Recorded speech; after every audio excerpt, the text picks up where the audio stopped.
Et nous revenons avec l'actualité du Covid-19 et nous sommes avec le professeur Luc Montagnier. Bonjour. Bonjour. Et merci d'être avec nous. Faut-il le rappeler, vous êtes prix Nobel de médecine et c'est vous qui êtes à l'origine de la découverte du VIH. Bon, c'est une longue histoire, mais intéressante aussi pour l'actualité, parce que on a une expérience de choses qui se sont passées, qui ont été très difficiles à contrôler là-bas à ce moment-là. Et ce qui a permis de trouver la vérité, c'est comme aujourd'hui. Alors ce qui m'intéresse ce matin, c'est que vous travaillez en ce moment sur le virus. Je travaille, mais pas forcément au labo, puisque on travaille sur ordinateur avec un collègue, et puis c'est tout. On n'a pas d'expérience, on peut dire, mais l'expérience vient de la maladie elle-même, de toutes les mesures qui sont faites actuellement dans les laboratoires sur les patients. Et vous êtes arrivé à certaines conclusions. Alors, nous sommes arrivés à la conclusion qu'effectivement, il y avait eu une manipulation au sujet de ce virus. C'est-à-dire?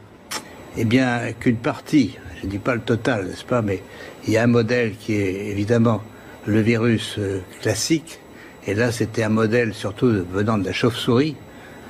Mais à ce modèle, on a par-dessus ajouté des séquences, notamment du VIH, le virus du sida.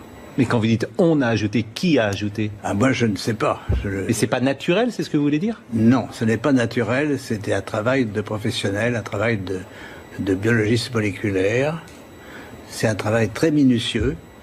On peut dire d'horloger, on peut dire au niveau des séquences. Mais dans quel but? Dans quel but, ça n'est pas clair.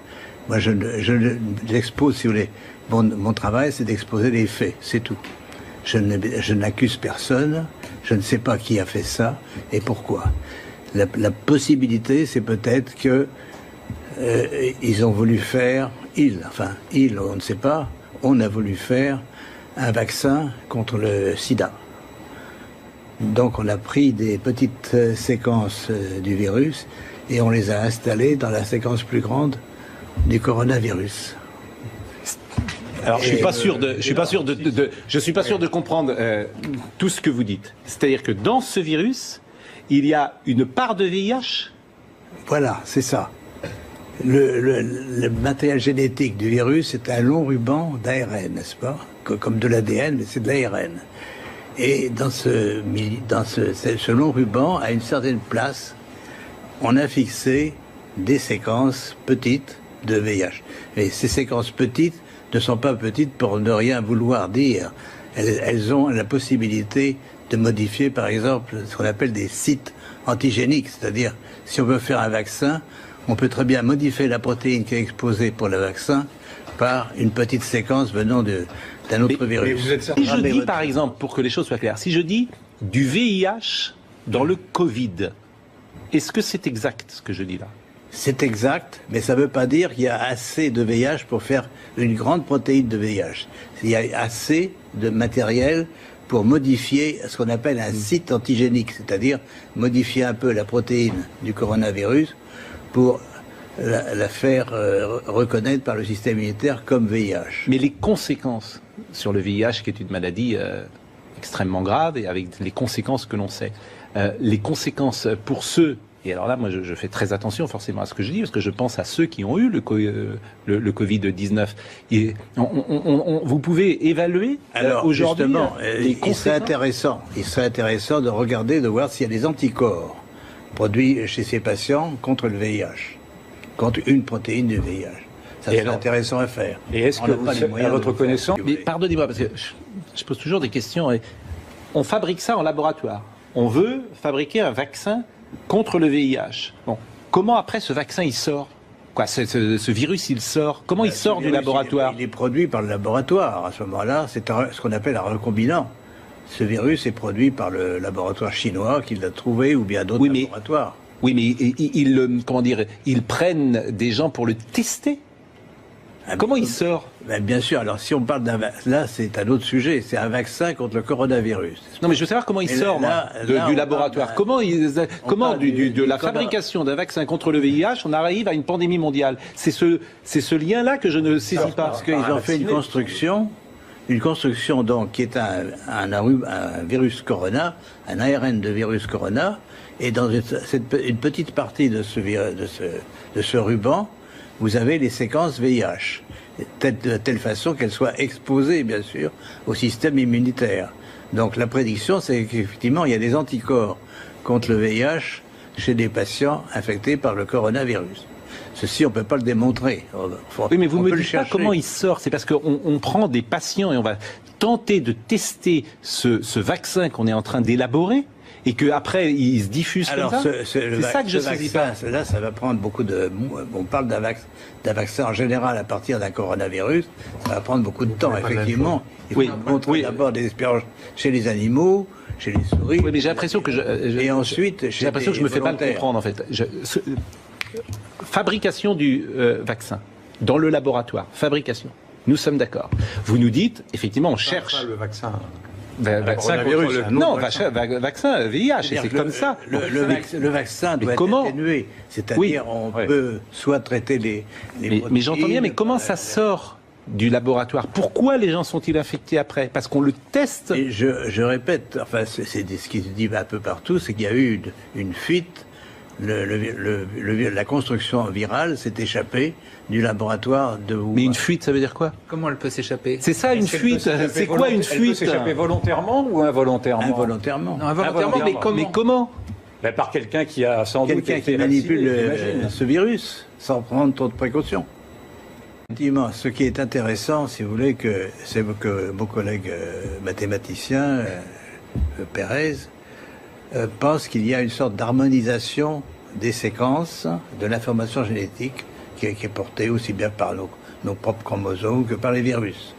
Donc, la nature n'accepte pas n'importe quoi. C'est-à-dire, on peut faire n'importe quoi à la nature, mais si vous faites une construction artificielle, elle a peu de chances de survivre. C'est-à-dire que la nature aime les choses harmonieuses, et ce qui n'est étranger, par exemple, un autre virus venant d'un autre virus, n'est pas bien toléré. Donc ce qui se passe au fur et à mesure qu'il y a l'épidémie qui se développe, notamment aux États-Unis où c'est le plus grand nombre de cas, il y a une évolution par des mutations, n'est-ce pas? Les séquences vont muter. Muter, ça veut dire un nucléotide changé pour un autre, donc on modifie le code génétique, mais ça veut dire aussi des délétions, c'est-à-dire il y a des morceaux entiers du génome, et notamment... Alors, ce qui est extraordinaire, c'est que justement la région qui porte les séquences VIH mute beaucoup plus vite que les autres. Donc, et même elle disparaît par délétion. Donc, on a des patients dont on a isolé le virus et fait la séquence du virus dans la partie ouest des États-Unis, à Seattle, et cette séquence est presque démolie et ne marche plus. Donc le VIH est parti. On peut penser, si le pouvoir pathogène nouveau, si vous voulez, du corona est lié à l'introduction de ces séquences, que ça va disparaître. C'est une lueur d'espoir. Et quels sont les moyens pour lutter, selon vous, contre cette contagiosité? Le confinement est la bonne solution? Si vous voulez, moi j'ai une solution un peu d'avant-garde, parce que je travaille là-dessus pour d'autres raisons. C'est que les ondes peuvent modifier les fréquences. Certaines fréquences d'ondes peuvent modifier la présence de ces séquences.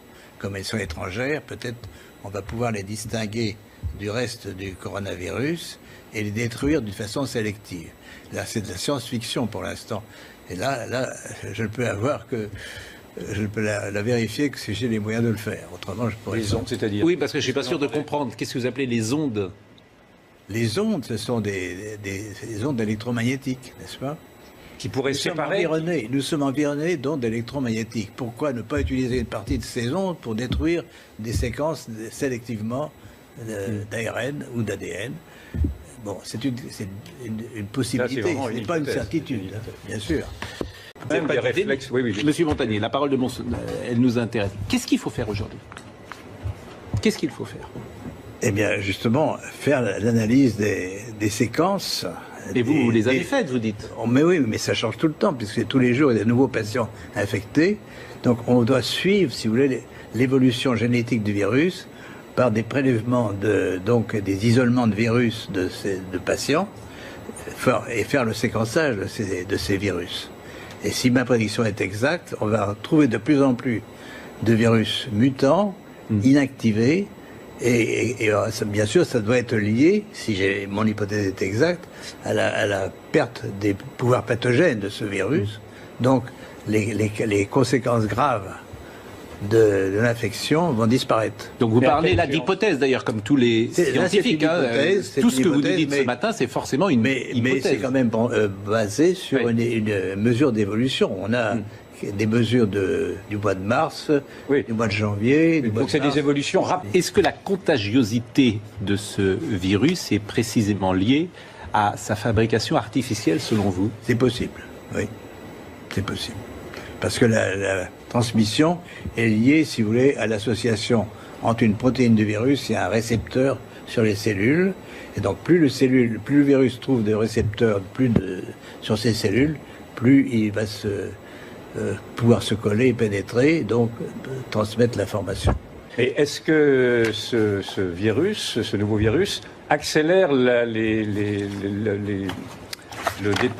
défenses immunitaires, pardon, je n'arrive pas à trouver le mot, accélère le fait que nous n'ayons plus les défenses immunitaires susceptibles de nous défendre, ou est-ce que ça n'a pas de rapport? Est-ce que cela éradique les défenses immunitaires ou pas? Alors, effectivement, moi je pense, si vous voulez, qu'on vit dans un environnement très différent de celui de nos ancêtres, et sans se rendre compte, enfin, on adore les ondes, on communique par les ondes tout le temps, n'est-ce pas?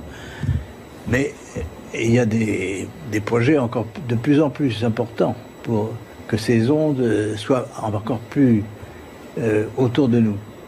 Alors, je répète, et c'est un sujet à étudier, c'est pas le rôle des ondes. On a dit, par exemple, que la ville de Wuhan était très en avance pour l'installation d'antennes 5G, n'est-ce pas? Oui. 10 000 antennes sont dans cette région. Et donc, elles ont pu contribuer au pouvoir pathogène du virus. Ah, d'accord.